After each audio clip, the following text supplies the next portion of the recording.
2023 Mitsubishi Mirage, courtesy of Younger Mitsubishi in Hagerstown, Maryland. For more information on their inventory, please feel free to check out the link in the description box below. And so we are in this one today because this is the second least expensive vehicle available here, at least in the US, currently right now. So that is pretty impressive. But not only that, you get America's best warranty as well with this one, being 5 years, 60,000 mile bumper to bumper, 10 years, 100,000 miles on the powertrain. And better yet, if you actually were to get this one from Younger Mitsubishi here in Hagerstown, you get a double powertrain warranty, being 20 years, 200,000 miles on the powertrain. So that's dang impressive as well. So this is going to be part of the 5th generation Mirage, introduced back in 2014. And there is one major change for the 2023 model year. So ultimately in this video, we will be testing out and going over everything about this one, from acceleration to braking, steering feel, ride quality, sound system, exhaust clip, all that fun stuff. So having said all of that, what do you guys say? Let's just go ahead and jump right into it. And as always,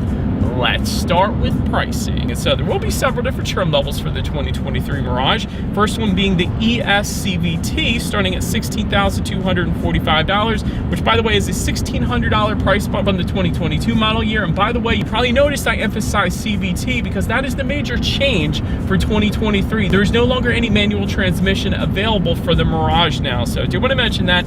LE trim level, which is the one we were in today, starting at $16,845. BE, also known as Black Edition, starting at $17,445, and the SE for $18,145. But regardless of trim level that you go with, the power plant on the Mirage is going to be the same. Powering the little beast is a 1.2 liter naturally aspirated inline 3-cylinder, 76 horsepower at 6,000 RPM, 74 pound-feet of torque, coming in at 4,000 RPM. Power sent to the front wheels through a CVT 0 to 60 time, coming in at approximately 12 seconds flat.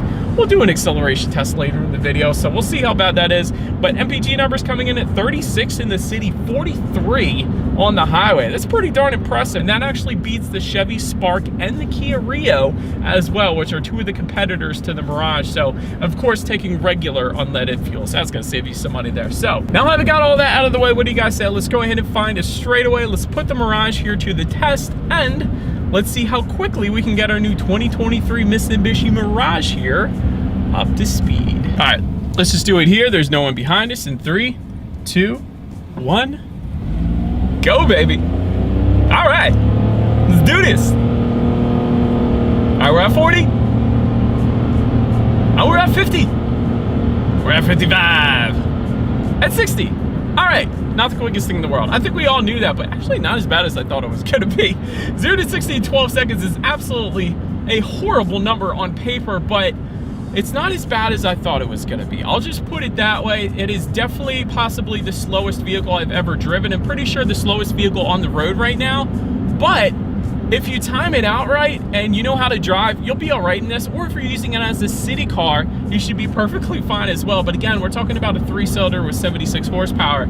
So again, not the quickest thing in the world, but you do get incredible miles per gallon. I guess that's the trade-off. But anyways, to go along with that acceleration, as always, braking is equally important. And so up front, you're gonna find 9-inch ventilated front discs. In the back, 7-inch rear drum brakes. As far as that 60-0 stopping distance goes, it's going to come in at 127 feet, which quite honestly, it's a little bit on the higher side of things, but it's kind of to be expected with rear drum brakes. As far as braking feel goes, since there's nobody behind us again, actually not bad. I kind of like the braking feel on this. It feels good.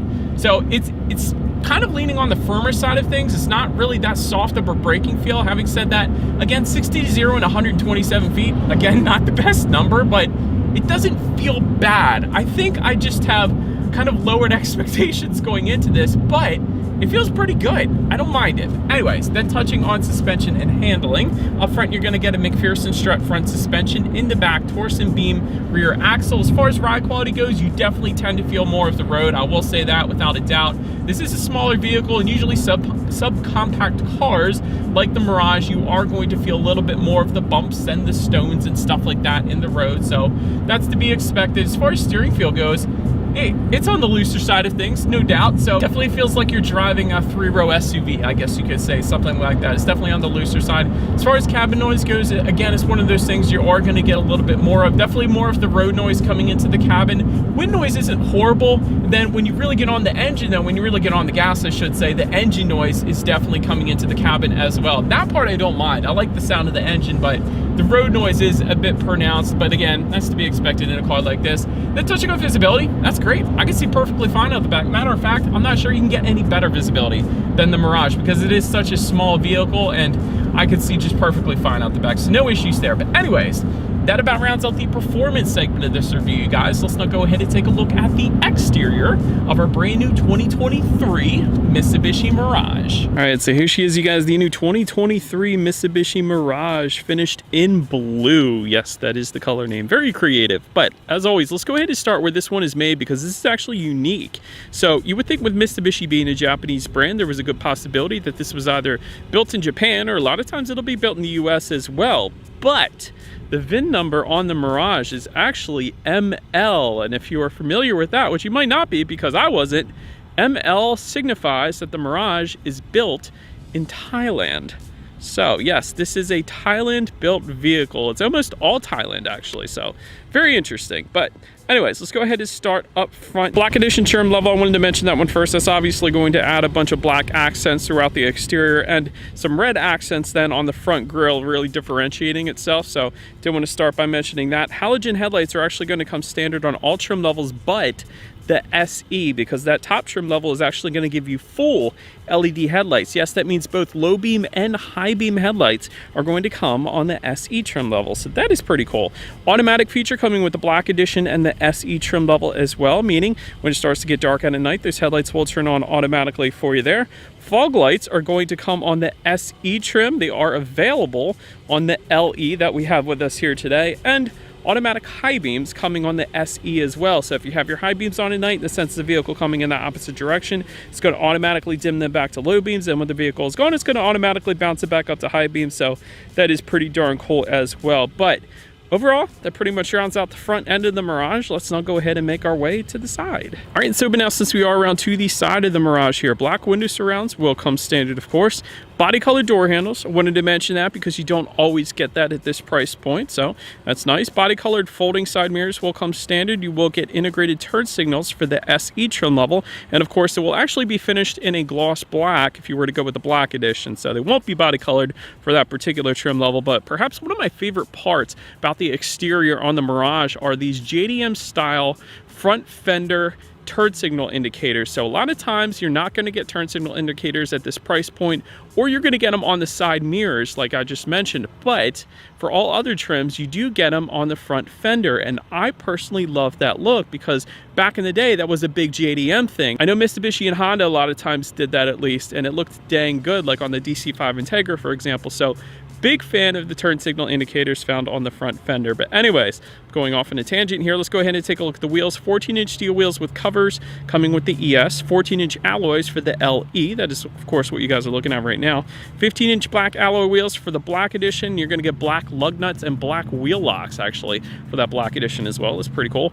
Then 15-inch silver alloys for the SE trim level. But that pretty much rounds out the side profile. Let's now go ahead and make our way to the back. All right, and so but now since we are around to the back of this one, of course, you got that black antenna found all the way to the top, but I do like the hatch. I like the Mirage here because the rear spoiler with the integrated brake light, I think that really makes the back end. It looks so dang good back there, in my personal opinion at least. And since I mentioned it, the Mitsubishi Mirage is a hatchback. However, there is a Mirage G4, which is a sedan form. So G4 meaning like four-door sedan kind of thing. So think of it that way, but didn't want to mention that. Maybe I'll get to reviewing that one eventually, but I like the hatchback look here. Rear window wiper, of course, does come standard. LED taillights actually come standard on every single trim level across the board. That isn't even the case on a lot of other manufacturers out there. A lot of them still do use halogen bulbs, so the fact that LEDs come standard for all trims, that's pretty darn impressive at this price point.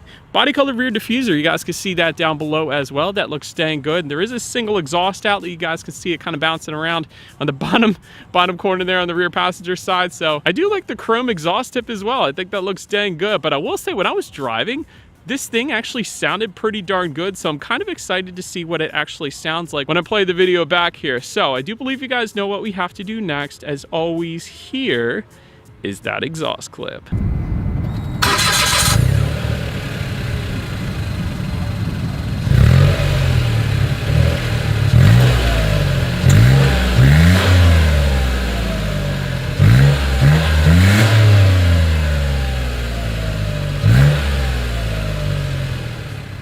And so now, since we are around to the back of the Mirage, when it comes to opening that rear lift gate, it is a manual lift gate, of course. So you just lift up on the handle on the actual lift gate itself, and it's going to open up for you. Once opened up, cargo capacity comes in at 17.1 cubic feet. If that was not enough space, of course, the rear seats do fold down for a little bit of extra cargo space then if you needed it. There is a cargo light back there. If you were to lift up underneath of that cargo floor, there will actually be a spare tire you're going to find underneath of that. There is a cargo cover back there, and there's available cargo net as well if you wanted to go that route. But so then make your way to the rear legroom. That is going to come in at 34.2 inches. For reference, I'm even 6 feet tall. That's how much space I had in those rear seats. There is no rear center armrest, no charging ports, no rear ventilation. Honestly, with the rear ventilation, you certainly don't need it in a vehicle of this size. Then make our way up to the front seats. Manually adjustable cloth seating is going to come with all trim levels but the SE. The SE is going to kind of give you a cloth leatherette finish, and also actually heated seats are going to come on the SE trim level as well. So overall, when it comes to seat comfort, definitely not the most comfortable seats in existence, if I'm being honest. The adjustability of these seats are really not all that great, and that's kind of made a little bit worse by the steering wheel, again, if I'm being honest. And so let's go ahead and make our way to the steering wheel here, and I'll explain. And so typically at this point I say tilt and telescoping steering wheel, but it's not telescoping, it is tilt. So it goes up and down, but it doesn't actually come out. And so if you're a shorter individual, this might not be that big of a deal, but if you're a 6-foot adult and maybe you got longer legs, you got to put your seat back further, you typically have to pull out your steering wheel a little bit further, and I wasn't able to do that, so it really didn't create that perfect driving position, I'm just saying. But anyways, leather wrap steering wheel is going to come on the SE, otherwise it is going to be wrapped in urethane. But now let's go ahead and make our way to the start, and let me start by showing you guys the key here. Got your Mitsubishi logo on the one side, then when you flip it over, lock and unlock. Pretty basic key, which means when you lose it in Ocean City, Maryland, shouldn't cost a whole lot to replace, I would imagine, but it is a turnkey start for all trim levels but the SE. The SE is going to give you a push button start. So all I'm going to do here, since we have the LE, simply put my foot on the brake and turn the key. And so once started up, gauges look like they're from the 90s. So if you like the 90s style gauges look, this might be right up your alley. And so tachometer all the way on your left, speedometer is front and center. There is a very small digital portion of the gauges found at the bottom there, and that's going to give you your basics like trip A, trip B, things like that. So again, a very old school looking gauge cluster, but for a lot of people, they like that. I'm just saying. But then touching on overall interior quality, front passenger vanity mirror, which was a new feature for 2022, of course, is carried on to 2023. SE trim level, I wanted to touch on this, is going to add a leather wrap shift knob, carbon pattern window switch panels, a gloss black shift panel as well. But actually, to my surprise, automatic climate control comes standard on every single trim level across the board. And so essentially you just set a temperature and it's going to then automatically hit that for you. And the fact that that comes standard on this price point is pretty darn impressive, if I'm being honest. But just in front of the shifter, you're going to have a little bit of storage to probably put your cell phone, I would imagine. There is a USB charging port right next to that. You got your dual cup holders just in front of the shifter as well. You got your manual e-brake, and then there is one more cup holder in between the driver and passenger seat as well. Overall, everything is finished pretty much on the basic side. You got your black handles for the interior door handles there. One thing I think they are probably missing is I wouldn't have minded some armrest for the middle here between the driver and the passenger, because I kept trying to find a place to rest my elbow while I was driving, and I didn't have that. So even if they put just tiny armrests that were connected to the seats, I think that would be a big improvement as well. And there is a 12-volt power outlet found kind of just above the USB charging port as well. But now let's go ahead and make our way to the infotainment screen here. 7-inch color touchscreen display is going to come standard. That comes with Bluetooth and audio streaming, Android Auto, Apple CarPlay also coming standard. So you got free navigation as long as you got a cell phone with data. That's pretty cool. And of course, you can check out your radio information up there. And so when it comes to the sound system, there is one of them. It is 4 speakers that come standard on every single trim level. So having said that, what do you guys say? Let's go ahead and turn on the radio, see what we got playing today, and let's test out the clarity of this one.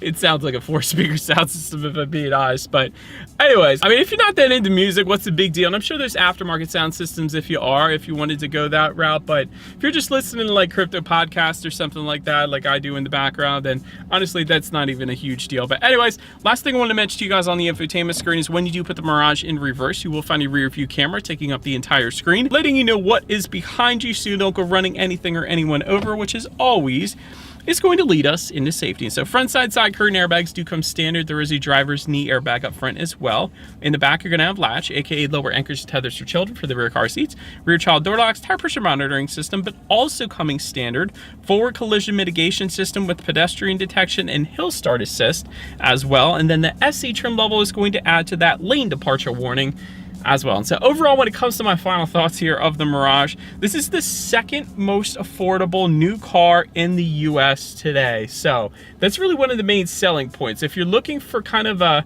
car to weather the recession, maybe a car that's just flat out going to save you a bunch of money so you could put into other things like going on vacations perhaps or something like that, this is definitely a solid pick for that. And by the way, I said second most affordable. The most affordable, at least at this time, is the 2022 Chevy Spark. America's best warranty as well, being 5 years, 60,000 mile bumper to bumper, 10 years, 100,000 miles on the powertrain, but you get that double powertrain warranty if you go to younger Mitsubishi here in Hagerstown. Android Auto, Apple CarPlay coming standard. I think that's pretty cool. I love the JDM turn signal indicators on the front fenders then as well. As far as room for improvement goes, it's definitely slow, without a doubt. Probably the slowest car I've ever driven. Sound system certainly wasn't the best, and the interior quality, of course, is not going to be the very best either. Everything's pretty much on the basic side. But having said that, again, it's very affordable. Let me know what you guys think of the Mirage in the comments section below. And that is about it for this one, you guys. Thank you so